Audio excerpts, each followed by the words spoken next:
Hello my fellow gamers, Demon Moonbat here. The purpose of this video is to discuss games. DDO, which is currently has its own series, is possibly the easiest one for me to actually record a series of because each quest is its own instance. You select a quest from a quest giver, you enter the instance the quest is for, you complete the quest, you exit and get a reward. And you repeat however many times you want. Another game that might be easy to create videos for would be The Secret World, or Secret World Legends, because every time you enter a new area, a movie pops up that is actually pretty spectacular to look at. Of course, it might have some copyright issues if I were to simply record all those movies and upload them as my videos. So I probably won't be doing that. Now, for other games, like Lotro, which I'm currently playing, EverQuest 2, which I also play, and Guild Wars 2, the way they do it is the quests are part of the world you're in at large. And there's a lot more of them. I think it would be a bit over the top, for lack of a better way to say it, to simply record every single quest because some of them only takes a few seconds to do. And then you have something like Minecraft, which doesn't even have any quests at all. It has things that you obviously need to do in order to advance the game, like collect wood and make diamond tools and enter the nether, things like that. But those aren't really quests. Now if you're playing modded, you'd have quests, depending on the mods. But I'm talking vanilla. And because of the fact that these are the first videos I'm actually recording as videos and not screenshots put together into video format, I'm not really sure how to go about recording those unstructured videos. For DDO, which is what I'm starting with, I simply record a video for every quest and that's fine. I could do the same thing for TSW or The Secret World or The Secret World Legends because there are some quests that have instances. But then I'd be missing out a lot of the other quests in those games and all the quests in all these other games, except for a few that are actually in instances. This is what my main character here looks like.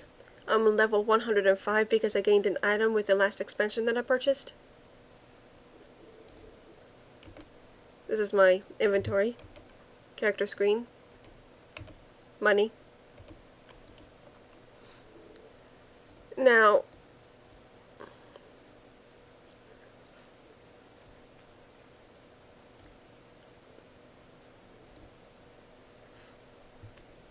I have an idea of what I would like to do. I mean, the last time I was on this game, I was just going around gathering resources and not really questing, so maybe I won't include that sort of thing into videos. And this character being such a high level so quickly, I'm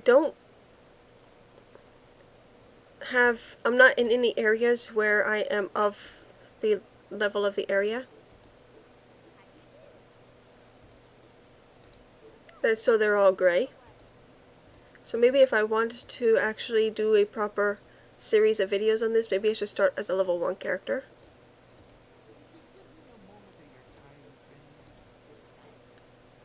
But I don't know if not playing my main is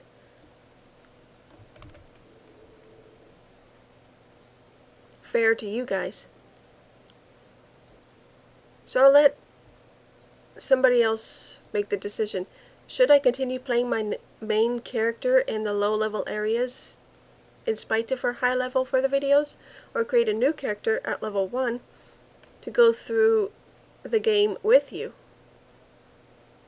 The only difference would be my level. I would still be playing in the low level areas except for the fact that I've already gone through Ered Luin and the Shire for questing and deeds.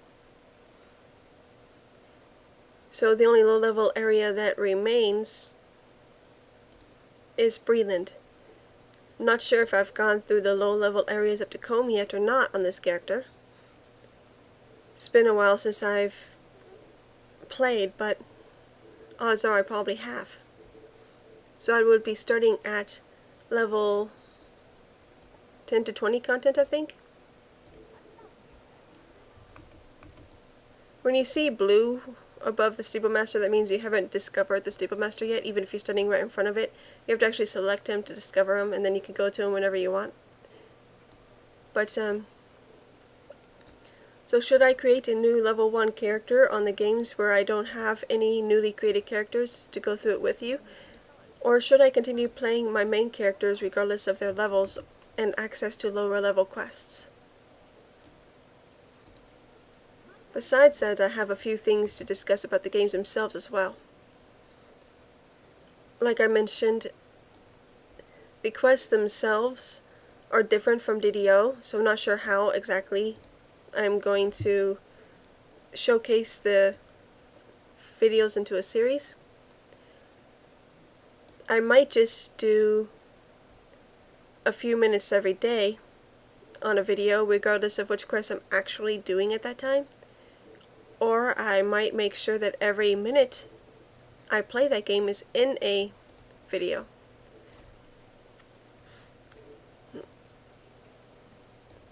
I could also show myself doing deeds instead of quests, or both deeds and quests, or whatever. Any feedback for how I should go about doing that would be fine, but I'm planning on watching some videos other people have uploaded about the games.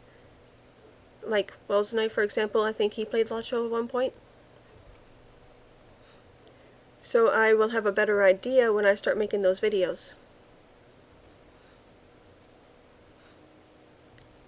For LOTRO and EverQuest 2, the setup is very similar. LOTRO has deeds that you add to the mix. EverQuest, I think, is just the questing. Guild Wars 2 adds things like vistas that you discover instead of deeds. And has a whole bunch more parkour. So the question is how much of what content to include within my videos. Now for Minecraft, it's a whole different story. I watch Wells Knight and the other hermits, and they rarely show just going out and collecting resources, except for their first video, the first day in a new game. They show the initial collecting of resources, I think. And when they're building 100 houses that are all similar, they might only show the building of 2 or 3, and then build the rest, and give you updates every so often. I think I'll probably have a similar way of doing it if I were to create videos of this type for Minecraft. But the thing about Minecraft and EverQuest, they have lower FPS than these other games. EverQuest, for example, I think taps out at 60 to 80.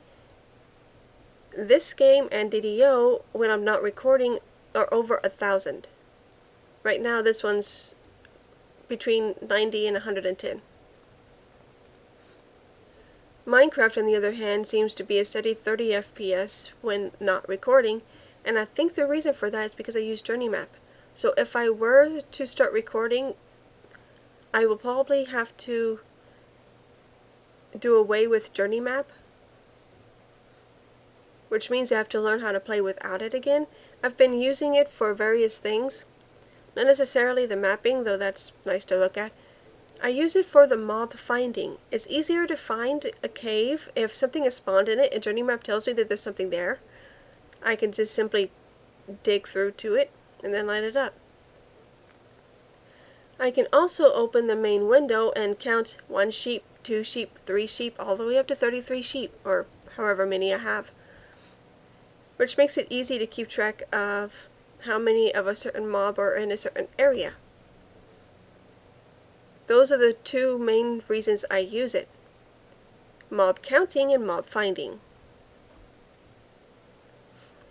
I also use it to a lesser extent to see where there will be lava lakes ahead of me when I'm digging, but since once I have full gear, I tend to have protection 4 and everything and a bucket of water with me. It's not really that important.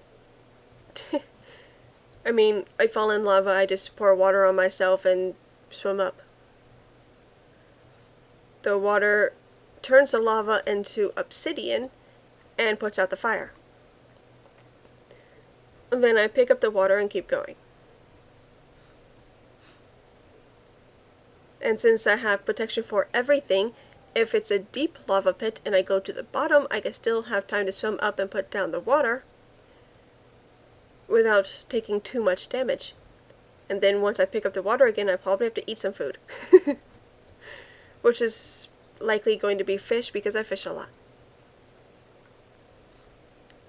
So I am currently on the Wellsnipe Patreon server for Minecraft Vanilla. And for the first time ever, I'm using an AFK fish machine instead of Autofish mod. So that's one less mod that I've been using. In the past, I was using Autofish and Journey Map. Now I'm using Journey Map and spawnable area detector thingy. I don't really need the spawnable area detector thingy mod because I could just go 1, 2, 3, torch, 1, 2, 3, torch, 1, 2, 3, torch forever, and there'd be no spawnable areas if I do that. But by utilizing it, I actually use less torches to achieve the same result, which is why I picked it. I don't think things like that, Autofish, Journey Map, spawn detector thing, I don't think those mods actually change the general gameplay, so I don't consider using them as being modded. Now if I were to throw Quark and Biomes Aplenty into the mix, that would definitely be modded.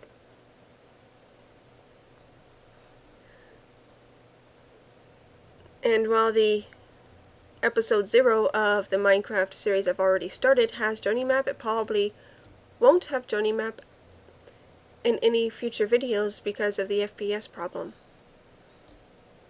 I heard from somebody that Journey Map was what was causing their FPS to be low. So I'm going to try it without it. If there's no change, I'll put it back on, but if it does in fact increase FPS, then I'll play without it. The main reason I have Journey Map in the first place, besides what I actually use it for, is I play all these MMOs, and they all have mini-maps in the upper right-hand corner, so I am used to playing with a mini-map. My main game that I play isn't Minecraft, even though I do play it a lot. Minecraft is one of those pretty much brainless things that I do. Dig in a straight line, dig back to make the line 2 wide, dig back again to make it 3 wide. I don't actually have to think about digging or chopping wood or anything like that. The only time I ever actually have to think is when I'm building something I haven't built before, and even then I'm probably copying somebody else's design from like YouTube or something and modifying it according to my own requirements.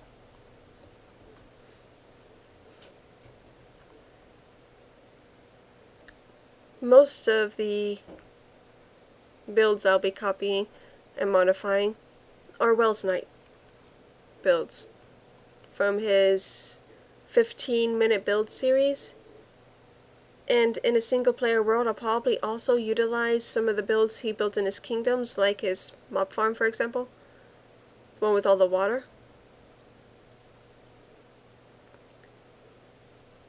But I will be doing so in a much smaller scale. Instead of digging down for like, what, 9 layers did he do? I'll probably dig down for 1 or 2. If I only have 1 layer, I don't need an observer to know when the previous layer has activated, which makes it easier on the whetstone. And I don't need that many drops. I mean, why would I want 10,000 of everything after just an hour? I would run out of storage before I even had enough storage. Or whatever. So yeah, that's where I currently am in videos. Also with DDO's videos, I recorded the first 18 videos with the exception of the very first one listed, the tutorial for character creation. With the exception of that one, the first 18 videos were all recorded on the same day. I didn't intend to backlog that much. I intended to just release them all on the same day, but because it's Fraps super huge video files, it's taking forever to actually upload them to YouTube. I can upload one of the bigger ones 24 hours, maybe 2 or 3 of the smaller ones in one day. So yeah, that's why there are so many that are still scheduled to be released. At this point in time, I've only got like 2 more to upload. Oh, and then Lotro. If you come from Minecraft, you probably know that if you aim for water and you land in water, you won't take damage because it breaks your fall or something. In Lotro, that is not a thing. No matter how deep the water, if you land in it from a high enough fall, you will die.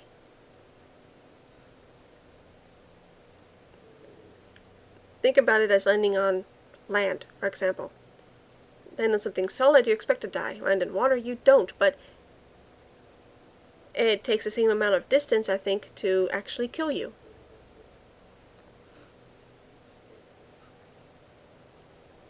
And that's all I've got for you today. So if you want to see more videos, check out my channel. I'm always uploading something, it seems like.